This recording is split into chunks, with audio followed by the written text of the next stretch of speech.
12% వీళ్ళ నోట్లో 1% 2% పెడితే మనకి ఏం గిట్టుబాటు అవుతుంది? అవునా కాదా? ఇది చూసుకోవాలి, ఇది సున్నా అయిందా లేదా చూసుకోవాలి. సున్నా చూసుకున్న తర్వాత వాళ్ళు ఈ మిషన్తో టెస్ట్ చేస్తారు కదా, ఎంత వచ్చింది పర్సెంటేజ్ మనకు చూపించాలి. మనం కళ్ళతో చూడకుండా మనకి ఇష్టం లేకుండా మనం అమ్మాల్సిన అవసరం లేదు.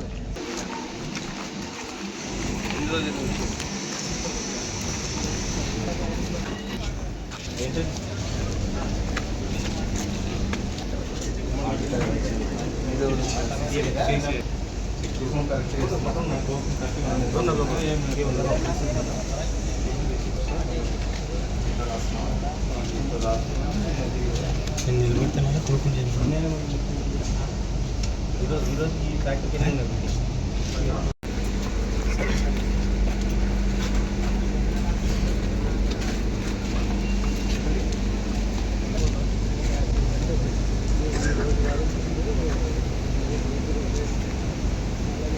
డేట్కి వచ్చిన దానికి బండి తప్పుకొని నీకు డేట్ స్లాట్ బుక్ అయిన డేట్ అది 4వ తారీఖు. నువ్వు 3వ తారీఖు వచ్చినావు. 3వ తారీఖు వచ్చిన 4వ తారీఖు వీళ్ళకి హ్యాండ్ ఓవర్ చేసింది ఎప్పుడు? 3వ తారీఖు 4వ తారీఖు? 4వ తారీఖు. ఏంటి సమస్య? ఏం కౌడి లేదు, ఏం లేదు సార్. 14:30కి రాసి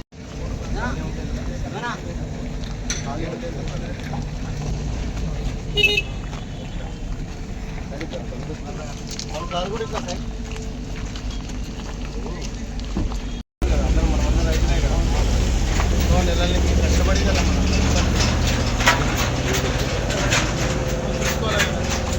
పర్సెంటేజ్ 12. దీంట్లో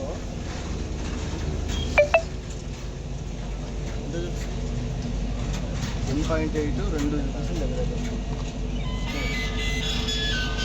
జీరో చేయకుండా చూపిస్తే నేను ఒప్పుకోను. మళ్ళీ జీరో చేయనట్లే ఫస్ట్ నుంచి చూపుతున్నారు సార్. 13 వస్తుంది, 14 వస్తుంది అంటే వస్తుంది. మరి అది మైనర్ చేస్తే, అది మైనర్ చేస్తే మనము జీరో ఉంటే ఒప్పుకోకూడదు. ఒప్పుకున్నామంటే నష్టం ఎవరికి? మనకి నష్టం కదా కదా. అట్లా ఇది ఎట్లా లెక్క? ఇంత ఎండలో ఉంది అయినా 2 3 జీరో చేయి. జీరో చూపి ఒకసారి ఆఫ్ చేసి. 12%లో వీళ్ళ నోట్లో 1% 2% పెడితే మనకి ఏం గిట్టుబాటు అవుతుంది? అవునా కాదా? ఎంత డ్రై అయినా ఈ వర్షంకి అది మెత్తగా కానొస్తుంది సార్. ఎంతో కొంత కనపడుతుంది. అయినా మనకు నామ్స్ ఈ రూల్స్ ఉన్నాయి కాబట్టి ఇది చూసుకోవాలి, ఇది సున్నా అయిందా లేదా చూసుకోవాలి. సున్నా చూసుకున్న తర్వాత వాళ్ళు ఈ మిషన్తో టెస్ట్ చేస్తారు కదా, ఎంత వచ్చింది పర్సెంటేజ్ మనకు చూపించాలి. మనం కళ్ళతో చూడకుండా మనకి ఇష్టం లేకుండా మనం అమ్మాల్సిన అవసరం లేదు. మీకు అర్థమైందా? పెద్దయినా సరే మనకి చూపిలేకపోతే నువ్వు అడగాలి కదా, నీ హక్కు అది.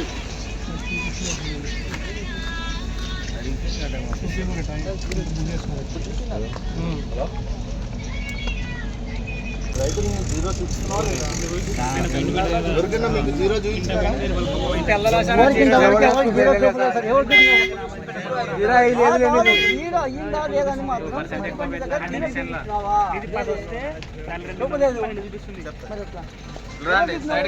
ఒక్క రైతులు మనం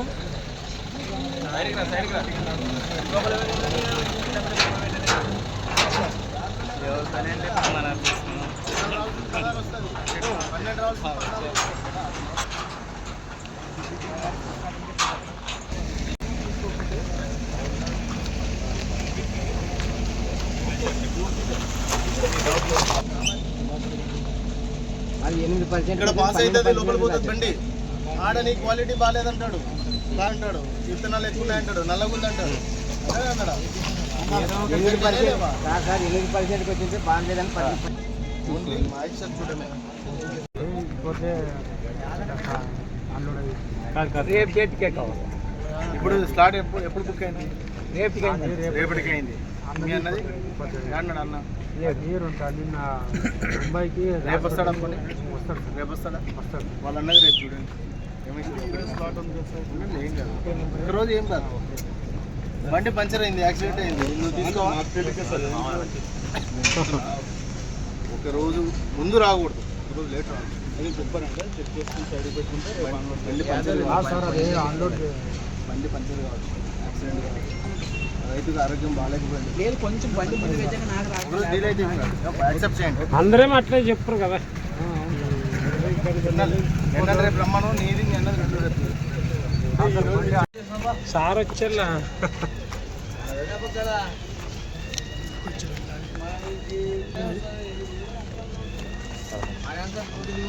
16 వచ్చింది. 3 సార్లు చూసినా మనిషి ఎవరు అడిగినారు కదా? నాది ఒకసారి చెక్ చేసిన ఇక్కడ మోసం చేయడానికి అవకాశం ఉండదు. సున్నా చూడాలి మనం. అంతేలే సార్. సున్నా చూస్తే అయిపోయి ఉన్నా లేకున్నా సున్నా చూసుకోవాలి.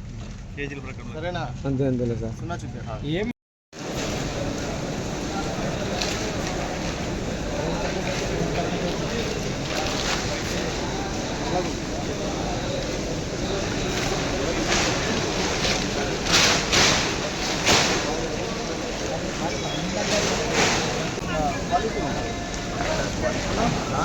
గిట్టుబాటు ధర 8,110. దీంట్లో క్వాలిటీ తగ్గే కొద్దీ, పత్తిలో తేమ శాతం పెరిగే కొద్దీ రేటు తగ్గుతూ వస్తుంది.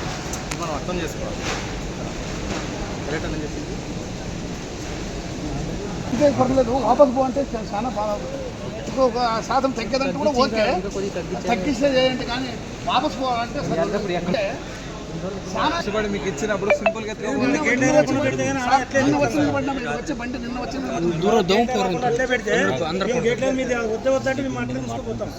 చూసినప్పుడు ఈడికి రావాలి కదా. ఆడు శాంపల్ చూసినారు. చెప్తావు కదా తక్కువ తగ్గిస్తే వాపస్ పోవాలంటే చాలా వాళ్ళు టెస్ట్ చేసి కూడా మార్కెట్ పెట్టేస్తారు. లోపలికి పట్ట ఉప్పినాక మాయిశ్చర్ ఆ పట్ట మీద నుంచి బొక్క పెట్టైనా టెస్ట్ చేస్తారు, లేదా కొద్దిగా లోపల పెడతారు, లేదు పైన కూడా ప్రతి తీసినారు. ఇట్లా ఒకట్లా తీస్తారు. కానీ క్వాలిటీ కనపడదు, ఓన్లీ తేమ శాతమే కనిపిస్తుంది. అవును సార్, అవును. ఆడ పాస్ అయిన తర్వాత లోపలికి వస్తారు.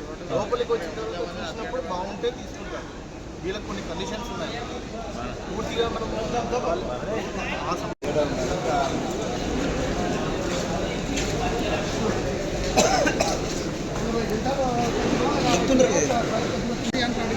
యాభై ఒకటి ఇంకా కాయలు లేకుండా పత్తేమో యాభై లేదు.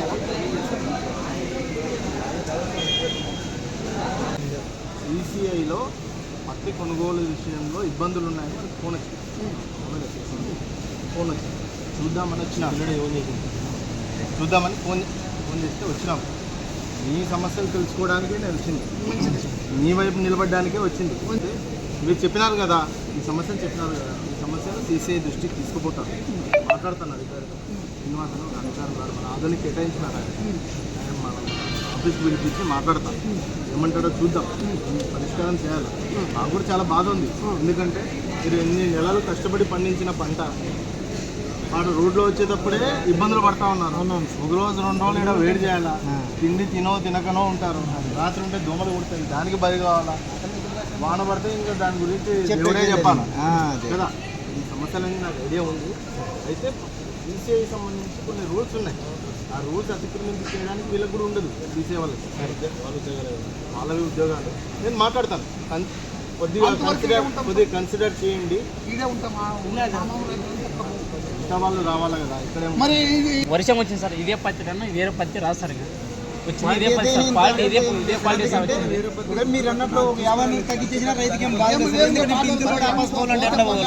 అక్కడ పోయేది ఇదే సార్, వర్షాల వల్ల ఇదే క్వాలిటీ సార్ వచ్చేది. ఇప్పుడు ఇతను కొద్దిగా తీసేసినారు, ఇంతలో కూడా ఆపస్ పంపించాలంటే ఇతను పోయి ఆడ మార్కెట్లో మరి ఇబ్బంది కదా. ఘోరంగా ఉంది. రైతులంటే నూనె చచ్చి తాగి చచ్చిపోయే పరిస్థితి ఉంది. సరే, మీ అందరికీ సీసీ అధికారులతో మాట్లాడే బాధ్యత నేను తీసుకుంటాను. ఖచ్చితంగా మాట్లాడుతుంది. ఎంతవరకు న్యాయం అవుతుంది, సాధ్యాలు కూర్చొని వాళ్ళ రూల్స్ లాస్ తెప్పించుకుంటారు. మాట్లాడి ఏదైతే చూద్దాం. ఇప్పుడు చెప్పమని రిక్వెస్ట్ సార్, మాది పరిష్కారం చూడండి. అంటే రేపటి గురించి మీరు చూడండి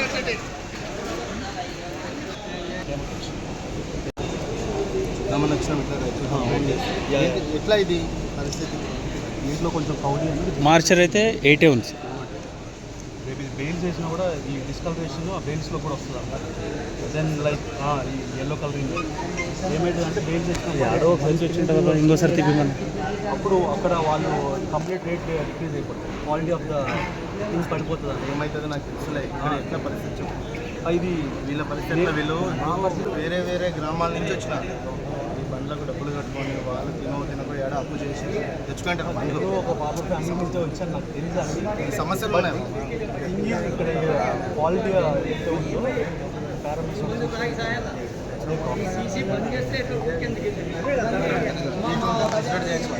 అదే అదే అందుకే ఇంకో దగ్గర చేసి మీరు దీని వరకు నేను కన్సిడర్ చేస్తాను. ఏదైతే రిమైనింగ్ బండ్లో ఉందో అందులో లేదు సార్, అంత బాగుండదు సార్, సెన్స్ వచ్చింటది. మరి వేరే కాపాడు సార్, వాపస్ రైతు నెల సహాయ పరిస్థితి రైతు వల్ల కన్ను కూరన్నా రైతు నెల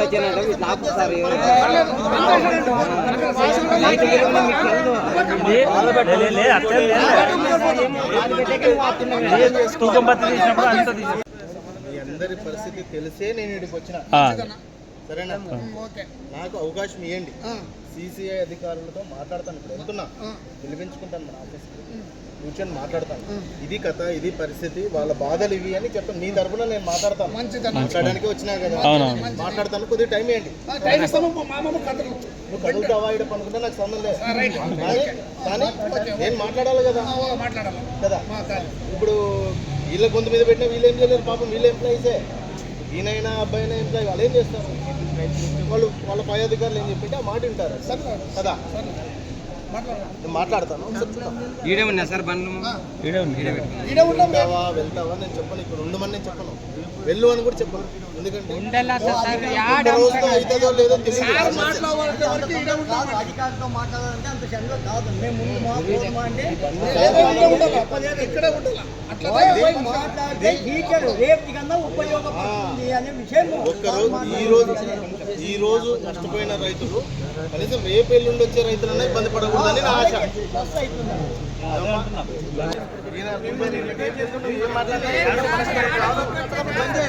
పైన అధికారంతో మాట్లాడాలి.